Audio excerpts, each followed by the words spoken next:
Fala galera do quinto ano, do Colégio Professor Vax Kids, nós estamos aqui mais uma vez reunidos com você para dar continuidade às nossas aulas de revisão. Hoje, o módulo de número 2 vai trazer as propriedades das operações que trabalhamos no módulo anterior. Na aula passada, nós havíamos falado sobre as operações envolvendo os números naturais, mais precisamente a operação de adição, subtração, produto e divisão, e relembramos com você qual o procedimento para esse tipo de procedimento. E enfatizamos um aspecto que eu vou novamente reiterar. É fundamental que você memorize a nossa tabuada. É muito importante. Você vai precisar muito desse recurso, tá certo? Bom, iremos agora falar das operações e mais especificamente das propriedades que são necessárias para o nosso aprendizado. E a primeira propriedade, meus queridos, que nós vamos apresentar para vocês é a propriedade comutativa. Bom, quando a gente trabalha com as operações envolvendo números naturais e citamos a propriedade comutativa, a gente está se referindo a uma propriedade que nos permite fazer trocas, comutar, trocar. Vamos citar aqui duas situações específicas. Eu vou colocar aqui na operação de adição e na operação de multiplicação ao produto alguns exemplos para que você possa perceber as suas peculiaridades. Então, quando eu falo, por exemplo, na propriedade da adição, considerada como propriedade comutativa, eu estou querendo dizer para você que é a mesma coisa somar A com B e B com A. Van, seja mais claro através de exemplos. Irei dar um exemplo para você. Eu vou pegar o número 32 e vou somá-lo ao número 43. Esta soma é a mesma coisa se eu fizesse 43 mais 32. Veja, 32 mais 43 é a mesma coisa de 43 mais 32. Isso aqui, se eu fosse fazer o cálculo, eu ia encontrar 75. Então, a propriedade comutativa permite afirmar o quê? A ordem dos fatores não vai alterar o seu resultado nos números naturais da adição. Posteriormente, a gente vai perceber que existem algumas restrições para esta propriedade, mais precisamente na adição, mas não é o caso agora, porque nós estamos trabalhando com você com os números naturais. Irei fazer agora um exemplo na multiplicação que também vai ratificar o que eu acabei de falar. Veja, 5 vezes 8 é a mesma coisa de 8 vezes 5. A ordem dos termos não vai alterar nosso cálculo. Quando eu fizer 5 vezes 8, eu vou fazer o cálculo e vou encontrar o mesmo resultado se eu multiplicar 8 vezes 5. Fazendo esse cálculo aqui, certamente eu iria encontrar 40. Essa, portanto, é a primeira propriedade das operações envolvendo números naturais que nós iremos trabalhar hoje. Propriedade comutativa, ok? Eu vou agora apresentar para você a segunda das propriedades, que nós conhecemos como propriedade associativa. Associar termos de operações quaisquer, que sejam elas na adição ou na multiplicação, permitem-nos trabalhar da seguinte forma. Eu vou mostrar aqui para adição e para multiplicação exemplos distintos. Vamos começar aqui. Vou colocar aqui 5 mais, vou abrir um parênteses, vou colocar 7 mais 4. Eu poderia ter escrito isso aqui assim, ó, 4 mais 5 mais 7. É a mesma coisa, Vax? Sim. Se você somar dentro do parênteses 7 mais 4, você vai encontrar 11. Quando você somar 11 com 5, você vai encontrar 16. Faça o mesmo procedimento no segundo exemplo. Ali eu tenho 7 mais 5 dentro do parênteses, dá 12. 12 somado com 4, também 16. Percebem? A propriedade associativa, eu tenho aqui a troca dos termos. Eu tenho ali dentro do parênteses dois termos, o 7 e o 4. E depois eu tenho o 5 e o 7. Envolvendo os mesmos algarismos da operação, os resultados se mantêm a mesma coisa. Isso vale também, amigos, na multiplicação. Assim como na adição, a propriedade associativa terá a sua validade. Eu vou pegar aqui um outro exemplo. Eu vou pegar o 5, vou multiplicar aqui com 3 vezes 4. Pronto. E vou pegar esses números e vou inverter aqui a posição deles. Eu vou colocar aqui 3 vezes 5. Bom, se você for fazer esse resultado aqui, se você buscar esta operação, 3 vezes 4 lá dentro do parênteses dá quanto? 12. Se você fizer 12 vezes 5, você vai encontrar 60. Olha só, 3 vezes 4, 12. 12 vezes 5, 60. Vanks, se eu tivesse falado 5 vezes 12, daria a mesma coisa, meu querido, 60. A mesma coisa acontece na associação no segundo exemplo. Eu coloquei dentro do parênteses 3 vezes 5, perceba que eu troquei os termos aqui, os três algarismos, eles são os mesmos, porém com posições distintas. 3 vezes 5 é 15. Se você fizer 15 vezes 4, você também vai encontrar 60. Então, as duas primeiras propriedades seriam estas propriedades aqui apresentadas, a comutativa e a associativa. Vanks, você vai nos apresentar quantas propriedades? Eu iria apresentar para vocês 4 propriedades. A comutativa, a associativa, vou passar a página agora e vou trazer para vocês a terceira propriedade, que é a propriedade distributiva. Irei fazer a propriedade distributiva, apresentando para vocês nas mesmas características da adição e da multiplicação, situações que se assemelham. Eu vou colocar aqui um exemplo para que você possa se situar. Eu vou fazer aqui 6 vezes 8 mais 3. E vou fazer um segundo exemplo. Eu vou colocar aqui 4 vezes 9 mais 5. Bem, o que é que vai acontecer aqui? Quando a gente se depara com esse tipo de situação, você vai fazer a propriedade distributiva da seguinte forma. Você tem o 6 em uma propriedade de multiplicação. Aqui você tem uma operação que é o produto. Você vai fazer isso. Olha o que eu estou fazendo aqui com a setinha amarela. Você vai fazer 6 vezes 8. Vai repetir a adição. E vai fazer 6 vezes 3. Quanto é que vai dar isso, Vanks? Vamos lá na nossa querida tabuada. 6 vezes 8, 48. 6 vezes 3, 18. Percebe? Eu fiz 6 vezes 8, fez 6 vezes 3. Por isso que o nome é distributivo. Eu distribuí o produto. Eu fiz o 6 com 8, fiz o 6 com 3. Vanks, se tivéssemos mais termos, faria a mesma coisa. Isso aqui, quando você somar, vai te oferecer 66. Aqui eu tenho 4 vezes, um parênteses tem 9 mais 5. Como é que eu vou fazer? 4 vezes 9, somado com quem? Com 4 vezes 5. Aí você faz separadamente. 4 vezes 9 é 36. 4 vezes 5, 20. 36 mais 20, 56. Então, a propriedade distributiva, você vai pegar um termo. Vanks, se eu tivesse uma operação de subtração dentro do parêntese, sem problema, fazia a diferença. Se eu tivesse mais termos, 3, 4, pegava os termos que estão fora e fazia o produto tantas vezes você precisasse. Tudo bem? Bom, agora eu vou apresentar para vocês a quarta propriedade das operações, que é o elemento neutro. Bom, a palavra neutro já nos auxilia. O que é que seria o elemento neutro? Elemento neutro, o que é que nos dá a ideia de neutralidade? Elemento neutro seria aquele elemento que não vai alterar aquilo que você possui. Eu vou, por exemplo, pegar aqui na adição, eu vou colocar aqui os exemplos, para que você possa trabalhar comigo, e na multiplicação. Tá? Eu sempre estou pegando essas duas operações, para que você se intere dos exemplos que eu vou trabalhar aqui, tá bom? Vamos pegar aqui. Pegar 6 mais 0 e vou pegar 8 vezes 1. 6 mais 0, 6. 8 vezes 1, 8. Eu comecei com quem aqui na adição? Com 6. Terminei com quem? Também com 6. Eu comecei com quem na multiplicação? Com 8. Terminei com quem? Com ele. O que é que você percebeu? O 0 é o elemento neutro da adição. Somar com 0 em nada vai alterar o seu resultado. Da mesma forma, o número 1 é o elemento neutro da multiplicação. Recapitulando, quais foram as 4 propriedades das operações que eu citei para vocês? Comecei com a propriedade comutativa, mostrei a propriedade associativa, trouxe agora a propriedade distributiva e, por último, o elemento neutro.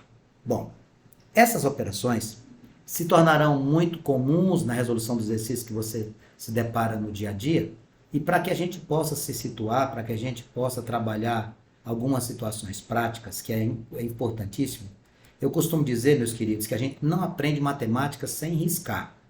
Você está vendo eu fazendo aqui, você vai pausando os vídeos, vai copiando as questões e vai refazendo. É assim que você tem que fazer, tá bom?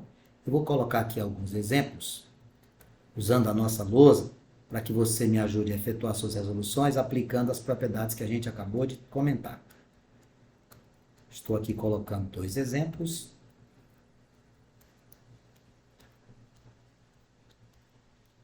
Eu vou utilizar aqui a propriedade distributiva, você já deve ter percebido que isso vai acontecer.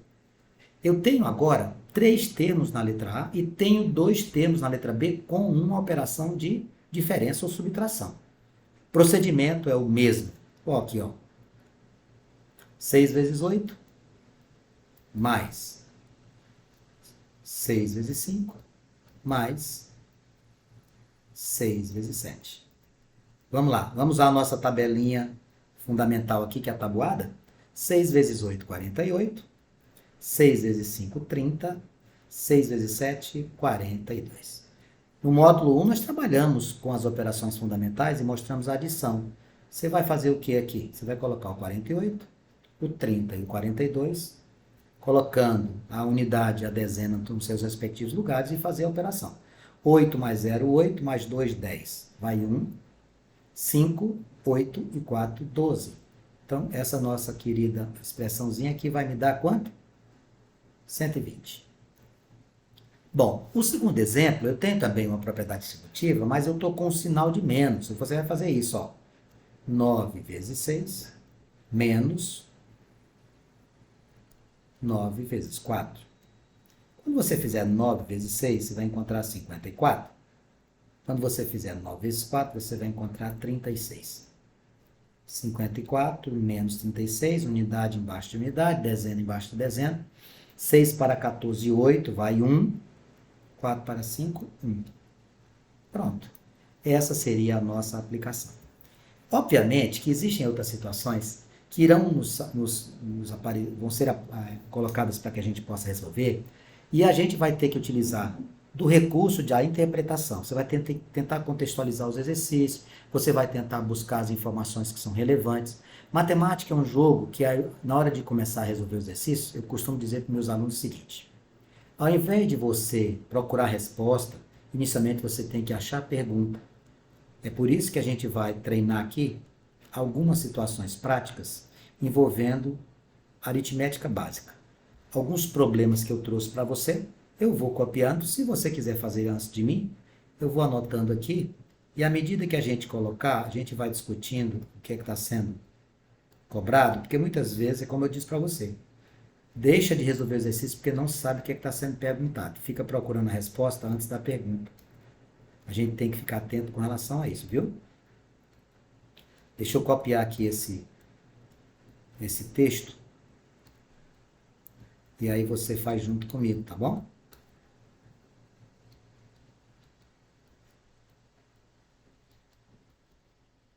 Vamos ler juntos? Vem comigo.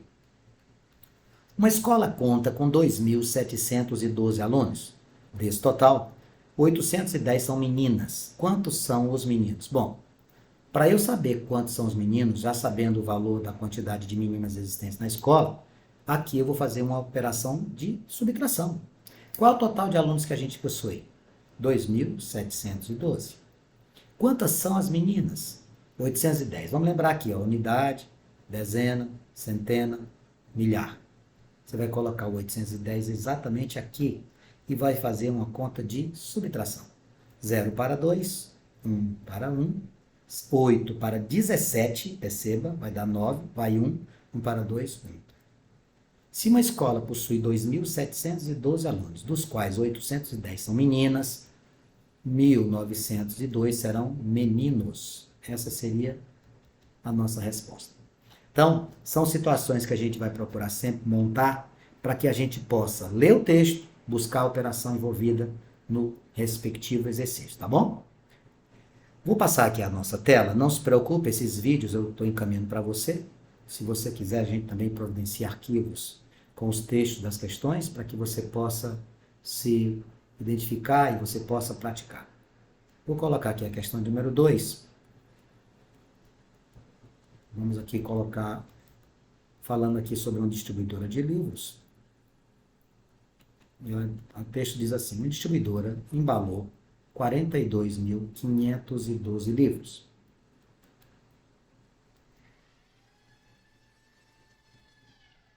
E ainda faltam embalar 7.810.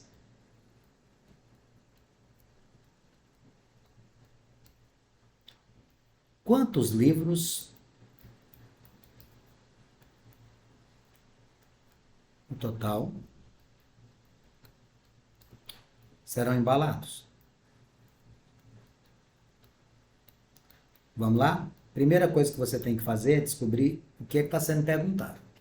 Um distribuidor embalou 42.512 livros e ainda faltam embalar 7.810, ou seja, você já embalou uma parte, está faltando outra. A pergunta que foi feita aqui é a seguinte: quantos livros no total serão embalados? A quantidade de livros que foram embalados, mais aqueles que faltam embalar, corresponde ao todo. Então você faz assim, ó, 42.512 já estão embalados, estão aqui, ó, e você ainda tem mais 7.810. Muito cuidado na colocação desses números na montagem da conta. Aqui eu vou ficar com 2, 8 e 5, 13, vai 1.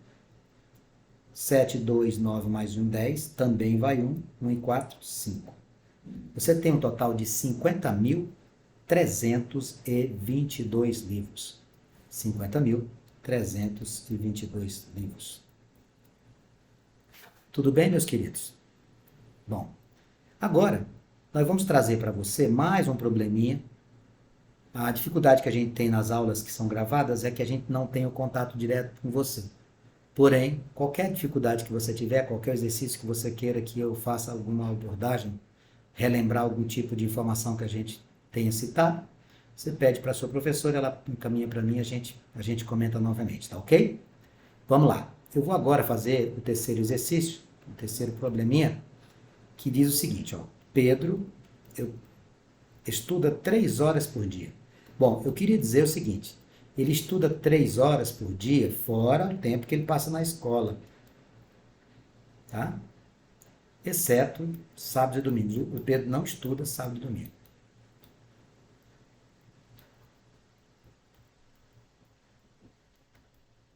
Pedro estuda 3 horas por dia, exceto sábado e domingos. Durante 20 semanas,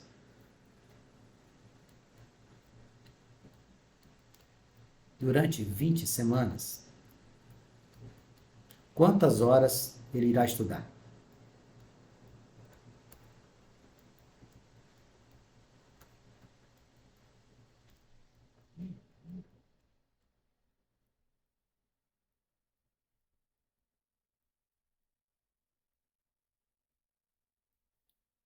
Pedro estuda 3 horas por dia. Olha só, ele volta da escola, em casa ele estuda 3 horas. Nossa, Francis, muito tempo, 3 horas de estudo. Claro que não. Vocês ficam 3 horas no videogame, vocês ficam 3 horas usando celular, vocês ficam 3 horas assistindo Netflix. Nada contra videogame, nada contra celular, nada contra Netflix. Porém, se faz necessário que você administre o seu tempo desde cedo, desde agora. Você não pode gastar mais tempo mexendo em redes sociais do que estudando. As redes sociais, no mundo virtual, eles não têm nada a te acrescentar. Procure estudar. Leia um bom livro. Leia um bom livro. É isso que eu preciso que você faça. Resolva seus exercícios de todas as disciplinas. Seja um verdadeiro estudante. Faça o complemento, tá bom? Então vamos lá. Primeira coisa que você tem que entender é que o número de horas por dia tem que ser multiplicado com o número de dias. Olha só. Então eu vou fazer 3 horas vezes... Bem, ele só na semana, quais são os dias que a gente tem? Domingo, segunda, terça, quarta, quinta, sexta, sábado. O Pedro não estuda final de semana. Então, ó, tá fora o domingo, tá fora o sábado. Ou seja, você tem o Pedro estudando 5 dias por semana, o que já é uma grande coisa. Cada dia ele estuda 3 horas. Porém, você não pode esquecer disso aqui, ó. 20 semanas. 5 vezes 20. Ah, entendi o seu raciocínio. Você primeiro verificou quantos dias na semana ele estuda. Dos 7 dias da semana, eu considero apenas 5 porque eu deixei fora sábado e domingo. Ele estuda durante 20 semanas. Esse é o prazo que o autor da questão nos pediu. Então, quando você fizer 5 vezes 20, você vai encontrar 100 semanas. Vanks, onde é que você quer chegar? A sua conclusão é a seguinte. Sua conclusão é a seguinte. Desculpe, 100 semanas não. Deixa eu corrigir aqui, tá? Aonde tem escrito semana, são 100 dias, tá? Perdão, deixa eu corrigir aqui.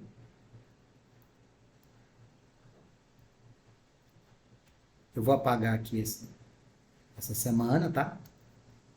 Não são semanas. São 20 semanas, então são 100 dias, tá bom? Tudo bem? Desculpe aqui, a gente está fazendo a correção, tá bom? Com 100 dias.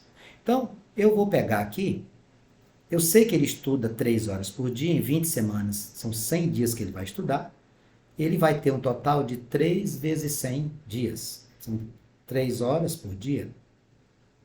3 vezes 100, você vai ter quanto? O Pedro é muito estudioso, ele estudou 300 horas nessas 20 semanas. A retificação que eu tinha feito, eu tinha escrito semana e era dias, tá bem? Beleza, amigos? Portanto, quando você for fazer exercício, procure sempre, na hora da resolução dos exercícios, a gente buscar as informações, organizar-se. Você tenta fazer o seu rascunho em um lugar organizado. O que é que a gente fez aqui? Número de horas por dia. Descobrimos que eram 5 dias úteis, eram 20 semanas, multiplicamos por 20, descobrimos que eram 100 dias e fizemos 3 vezes 100. 300 horas ele estuda. Ok? Vamos para uma próxima questão? Vamos lá. Eu trouxe agora para você um grupo de amigos que foram até uma pizzaria. Tá? 3 amigos foram até a pizzaria. Ana, Beto e Júnior.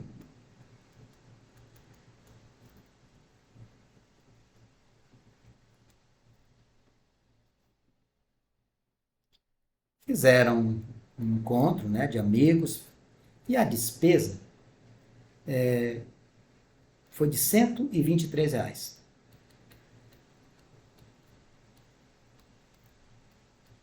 123 no total. Essa foi a despesa dos 3 amigos. O Júnior resolveu pagar um pouco mais. O Júnior chamou o garçom e falou assim, Jô, garçom, quanto que deu a conta? Aí o garçom disse que tinha dado 123. Ele falou o seguinte, eu vou fazer o seguinte, eu vou pagar 63.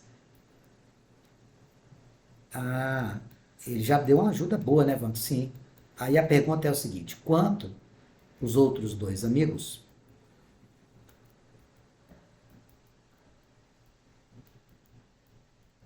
pagaram ao dividir igualmente a despesa?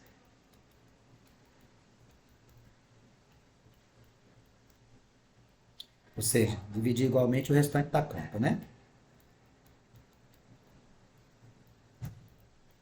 Vamos analisar? Vem aqui comigo. 3 amigos, a Ana, o Beto e o Júnior, foram à pizzaria, gastando R$ 123 no total. Sabendo que o Júnior pagou 63,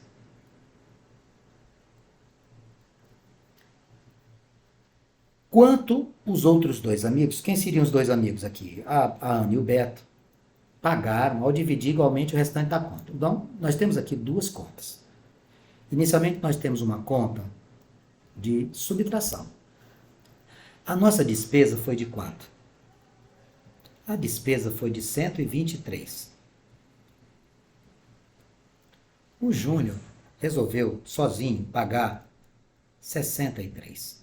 Bom, se ele pagou 63, eu vou diminuir da dívida. 3 para 3, nada. 6 para 12, 6. Qual é o restante dessa dívida? O restante dessa dívida é de R$ 60. Eu tenho 2 amigos para pagar essa conta. E eles se comprometeram a pagar de forma idêntica, ou seja, cada um ia pagar metade. A segunda conta que você vai fazer é uma conta de dividir. Quando você dividir 60 por 2, cada amigo vai pagar 30. Então, o que é que a gente tem aqui? Júnior pagou 63.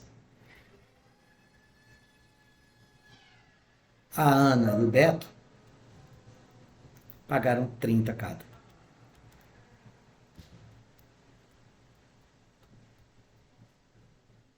Tudo bem? Bom, existem algumas situações que, ao invés de recebermos valores expressivos como esses aqui, citados de forma tal que você possa compreender o exercício através dos números naturais, algumas vezes a gente recebe essas atividades de forma fragmentada, que vai ser a próxima abordagem dos nossos módulos, mas antes que aconteça isso, antes que a gente encerre, eu vou mostrar uma coisa aqui para você, tá? Eu vou mostrar uma situação aqui para você.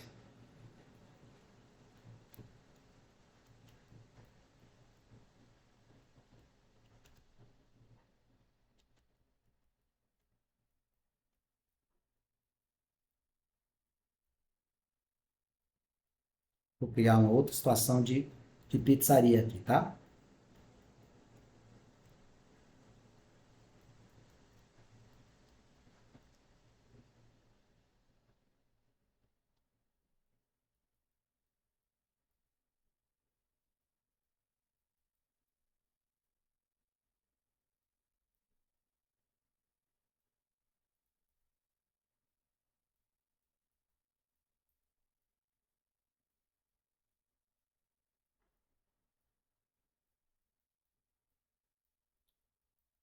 A gente tem assim, uma pizza foi dividida em 24 pedaços.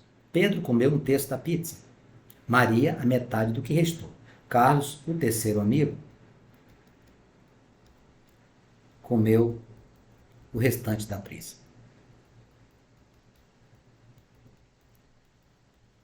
Quantas fatias cada um comeu? O número de fatias que cada um comeu. Qual é o raciocínio? Bom, aqui, amigos, a gente está trabalhando não com soma, não com multiplicação. Aqui a gente está trabalhando com divisão. Qual o raciocínio? Vamos pensar. Eu sempre digo, procure a pergunta antes da resposta. A pizza tem quantas fatias? 24. O que é que o Pedro comeu?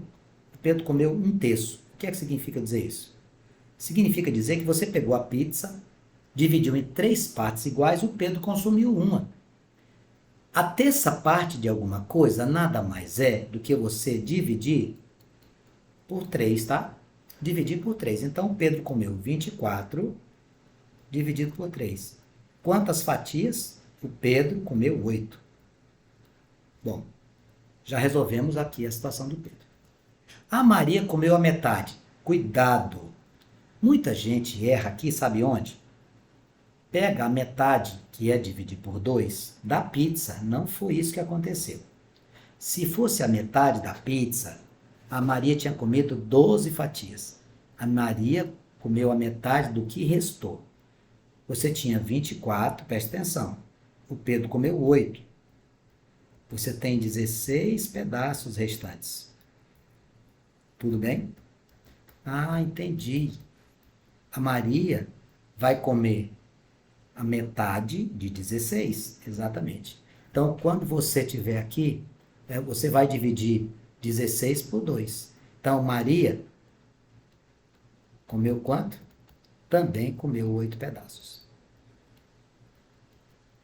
E o nosso amigo Carlos? O nosso amigo Carlos comeu o restante da pizza, ou seja, você vai diminuir o que o Pedro, que a Maria comeram. Então, vamos lá. Quantas fatias ou pedaço da pizza possuía?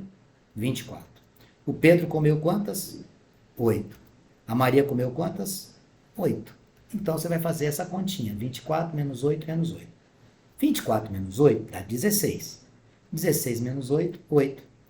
O Carlos também comeu 8 pedaços. Nada mais justo. Os 3 comeram exatamente a mesma quantia. Nós estamos concluindo o nosso módulo 2 agora.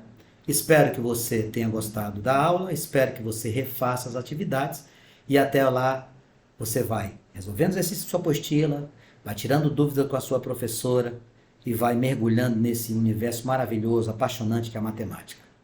Um grande abraço, meus queridos.